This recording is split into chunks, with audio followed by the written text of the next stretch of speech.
Former Senator Trillanes. I think ito yung reason kung bakit gustong-gusto niyang mawala talaga lahat ng Duterte. Tingnan nyo.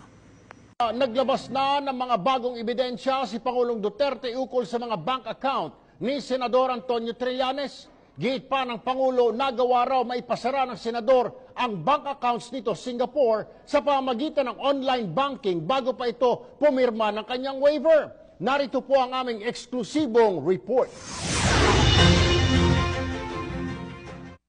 Sarado na raw ang kontrobersyal na bank account ni Senador Antonio Trillanes sa Singapore nito lamang Setyembre 8 o ilang araw bago ito pumirma ng waiver at magsama ng mga reporter sa nasabing bansa para patunayan daw na wala siyang account dito. Sa eksklusibong panayam sa Pangulo, iginiit niya na meron talagang account sa Singapore ang Senador. Below is the screenshot of the DBS Alexandria account.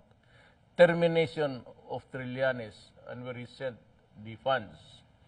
He terminated it online on September 8, 2017, past 10 p.m., then left for Singapore after that to show his waiver of the bank teller doon sa Singapore.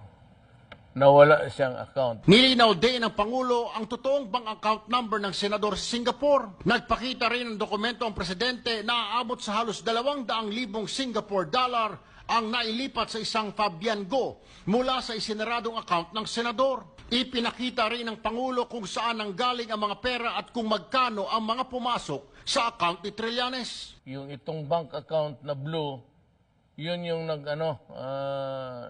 nagbigay ng pera. Tapos siguro, yun ang nagbigay kasi co-depositor. Itong mga pera na ito, Arturo Angchua, Sian Sike, Michelle C. Patrico, international transfer, kita mo yung amount, John Gomez. Sino itong mga ito, Mr. President? Itong mga It's binabanggit either ito, mga taga-labas.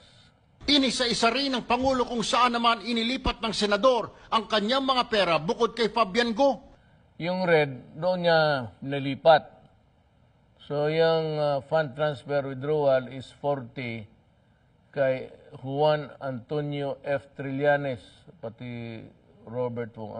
Ewan ko kung sino yung Juan. Robert Fong, Juan Antonio Trillanes, yung second zaro. Fund transfer withdrawal, 36,000. Bank of East Asia, Hong Kong. Manila branch ito. Fabian Go, Roberto Fong. Tapos, April 15, 2016, fund transfer na naman, Fabian Go, Roberto Fong. Fund transfer sa July 2016, Kapansin-pansin daw na hindi gaanong malalaki ang mga transaksyon ng Senador sa kanyang account. Sinadya raw ito para hindi masilip ng money laundering. maliliit lang eh. Kasi kung iisahin mo account yan, aabot yan doon sa limit na kailangan tanungin ka kung saan mo nakuha yung pera. Bank of Asia is 46. Hindi yan, maliit yan, hindi yan pakialaman. Pero doon sa bigger picture, yung country nagbigay nito, pinag-iipon-ipon yan lahat. Giit pa ng Pangulo, sigurado raw siya sa kanyang ebidensya dahil mismong gobyerno ng ibang bansa ang nagbigay nito sa kanya. I noticed, Mr. President, precise yung mga information mo. Ito po ba mga impormasyon na ito is you're getting this from another from a government source outside the Philippines? I cannot tell you the country. Pero ilan po itong nagbibigay sa inyo information? How many countries po, sir? Isa lang.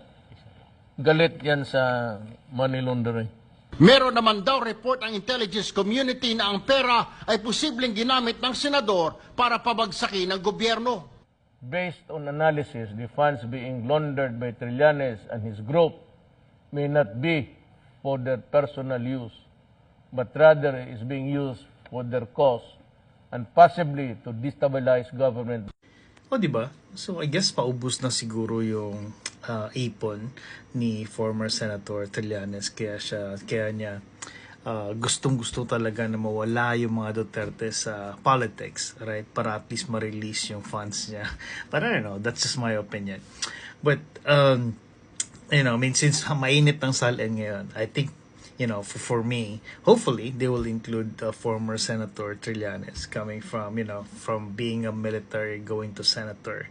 And, let's check if ano talaga yung yaman ni Trillanes. Kasi if you remember, Trillanes was the first one na nagpasimuno na mag-file ng case sa ICC against former President Rodrigo Roa Duterte. And at the same time, if you notice, natalo siya tumakbo siya senator, tapos natalo siya, tumakbo ulit. I think if I still remember correctly, tumakbo siya as vice president or president maybe. Saan niya nakukuha yung mga yaman niya sa buhay? I don't know if gaano kayaman si former Senator Trillanes, but my opinion is something is not right. What do you guys think? Let me know.